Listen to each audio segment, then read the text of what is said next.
Sugatan ng isang 25 anyos na lalaki matapos siyang pagsasaksaki ng lasing na kabarangay sa San Fernando Prieto Diaz, Sorsogon, bandang alas 10:30 ng gabi nitong Miyerkules, Mayo 28. Kinilala ang biktima na si alias Jason, binata at residente ng nasabing barangay, habang ang sospek ay kinilalang si alias Ed, 45 anyos. Batay sa investigasyon, inabangan ng sospek ang biktima sa isang iskinita, sinapak at hinamon na lumaban sa kanya.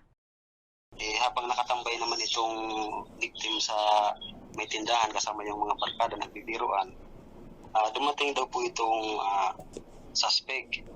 Tapos tinutukan daw yung victim ng kutsilyo. Tapos nagsabi daw po yun ng suspect na tirahon ko ini.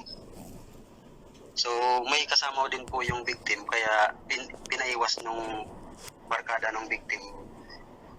Pinaiwas yung victim ng barkada niya. Tapos umuwi. Tapos maya-maya, ma'am, yung pauwi na yung victim, inabangan naman ditong suspect sa may iskinita. Ngayon po, bigla daw po itong sinapak. Tapos pilit daw na pinapalaban. Sabi man ng victim, ma'am, hindi sa lalaban kasi may respeto kasi medyo may ano sila, parang may mga relation pa man yung mga pamilya nila. Tapos hindi daw ito sir na suspect, sinapak ba daw siya ng ilang beses. Pagkatapos po ma'am nung pagsapak sa kanya, tumakbo daw po siya pauwi. Tapos nagsumbong sa papa niya.